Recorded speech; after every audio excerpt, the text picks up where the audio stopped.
Salam sejahtera kepada semua. Projek Inovasi Sejarah EJK Honam disediakan oleh Cikgu Wong Kinguk sebagai Ketua Kumpulan, Cikgu Kok Siu Cheng, Cikgu Hong Fok Kiew, dan Cikgu Lee King Ling.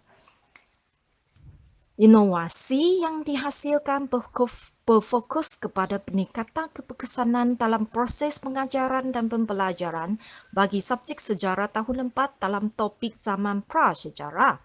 Dengan menggunakan bahan inovasi duratif ini, penerangan guru yang diiringi dengan bahan konkret yang wujud di depan mata murid-murid dapat membantu mengembangkan corak pemikiran murid serta membantu mereka memahami dan mengingati isi kontengan dengan lebih jelas. Jadi murid dapat menganalisis maklumat kehidupan manusia zaman prasejarah dan juga membuat penilaian maklumat kehidupan manusia zaman prasejarah.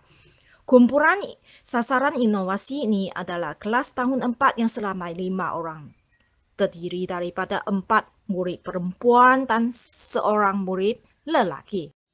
Penggunaan video pengajaran, pelbagai gambar berwarna serta teknik penerangan guru terhadap ciri-ciri kehidupan manusia pada zaman prasejarah dapat menarik minat murid.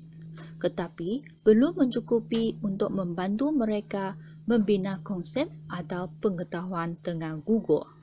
Jadi, perlulah usaha yang lain untuk membantu mereka, iaitu penggunaan diorama atau model 3D.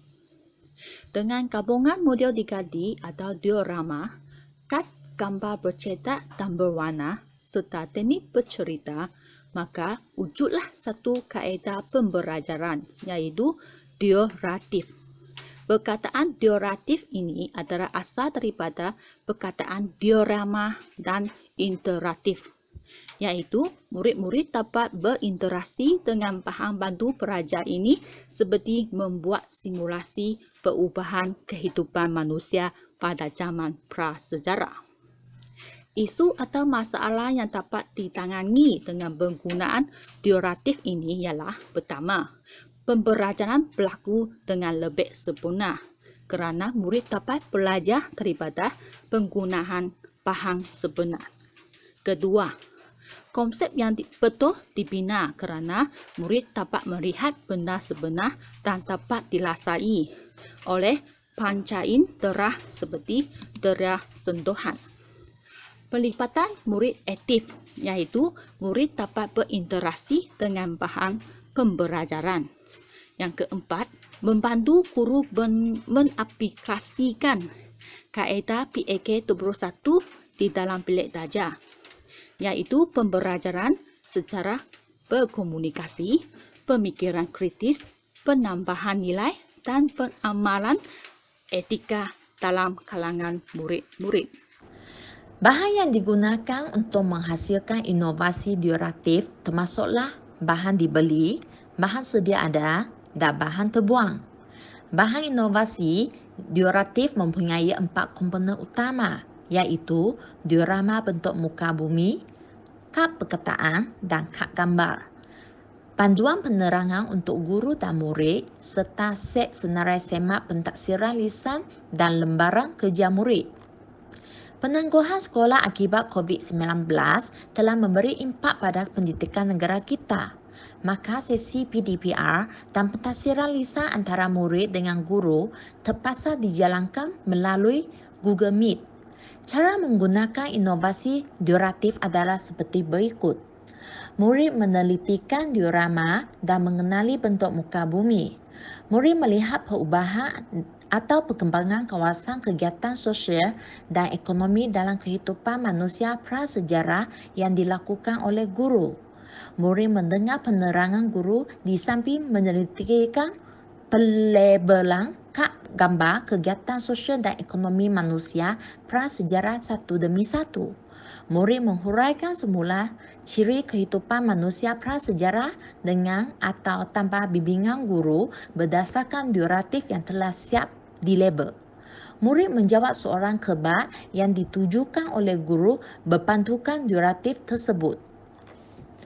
Kos penghasilan inovasi dioratif adalah seperti berikut. 18 bungkus color modeling clay berharga RM39.60. Sekeping infraboard berharga RM7.80. Satu set model haiwan berharga RM3. Bokor hiasan berharga RM2. Dua gelong pita pelekat kertas berharga RM5.60. Jumlah keseluruhannya sebanyak RM58. Pelaksanaan kajian inovasi ini menggunakan 3 kaedah, iaitu ujian pra dan ujian pasca, pentafsiran lisan antara murid dengan guru dan penilaian murid terhadap penggunaan duratif. Pendekatan pedagogi berbeza perlu digunakan semasa sesi PDPR dan pentafsiran dijalankan, memandangkan wujudnya dua kumpulan murid yang mempunyai aras keupayaan yang tidak sama. Dapatan perbandingan ujian pra dengan ujian pasca menunjukkan bahawa 3 orang murid mendapat markah penuh dalam ujian pasca 2. Antaranya 2 daripada 5 orang murid telah menunjukkan peningkatan markah yang memberansangkan. Dapatan melalui pentafsiran lisan antara murid dengan guru pula telah menunjukkan bahawa semua murid telah mencapai objektif pembelajaran walaupun murid-murid hanya mengikuti PDPR melalui Google Meet. Meskipun murid kumpulan B memperoleh sedikit sahaja peningkatan markahnya dalam ujian pasca 2, tetapi mereka telah menunjukkan sikap yang positif untuk cuba menghuraikan ciri-ciri kehidupan manusia zaman prasejarah semasa sesi pentafsiran lisan.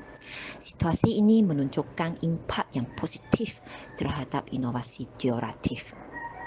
Akhir sekali, dapatan melalui instrumen penilaian murid terhadap penggunaan duratif ternyatalah penggunaan duratif berjaya menimbulkan rasa minat dan rasa seronok semua murid dalam pembelajaran topik zaman prasejarah jika dibandingkan dengan penggunaan buku teks dan tontonan klip video sahaja. Selain itu, semua murid juga bersetuju bahawa penggunaan duratif ini adalah berguna, membantu, mudah difahami dan jelas bagi membantu mereka mencapai objektif pembelajaran dengan lebih cepat. Inovasi diorama interaktif duratif yang ini dapat diperluaskan kepada sekolah-sekolah lain. Ini kerana bahagian diorama bentuk muka bumi yang dibina dapat dijadikan bahan bantu belajar bagi mata pelajaran yang lain seperti sains dan 3 bahasa selain daripada mata pelajaran sejarah. Sekiranya bahagian diorama yang dibina disesuaikan dengan kad gambar, inovasi yang lain yang bersebatan, maka bahagian diorama ini boleh digunakan dalam beberapa mata pelajaran dan tema. Objektif projek inovasi duratif ini tercapai sasarannya kerana berlakunya peningkatan penguasaan kemahiran murid dalam proses menganalisis dan membuat penilaian maklumat kehidupan manusia zaman prasejarah. Walau bagaimanapun, dapatan kurang menunjukkan peningkatan yang ketara dalam bahagian murid kumpulan B. Faktor utama yang dikesan ialah penggunaan duratif sememangnya menghadapi had dan kekangannya untuk memberikan kepesanan yang terbaik kepada pembelajaran dan pengajaran menggunakan mood PDPR. Hal ini dikatakan demikian kerana murid dapat mengikuti sesi pembelajaran dengan penggunaan duratif melalui skrin telefon pintar yang kecil. Kelemahannya ternyata yang mana murid tidak boleh melihat benda sebenar dan tidak dapat berinteraksi secara langsung dengan bahan pembelajaran duratif. Guru akan mempamerkan inovasi duratif ini untuk satu tempoh masa di dalam kelas masa sekolah bukan nanti dan mengambil masa untuk mengimpas kembali isi kandungan tajuk zaman prasejarah bersama murid-murid dengan penggunaan inovasi duratif. Satu lagi penambahbaikan bagi inovasi duratif ini ialah cadangan daripada salah seorang murid untuk mengemaskan lagi hasil inovasi duratif dengan model haiwan dan pokok hiasan yang lebih banyak agar kelihatan menarik lagi. Guru akan mengapresiasi cadangan murid tersebut dan guru juga berasa besar hati kerana murid tersebut telah mempamerkan kemampuannya untuk memberikan penilaian terhadap penyelesaian demi mempertingkatkan nilai manfaat inovasi duratif.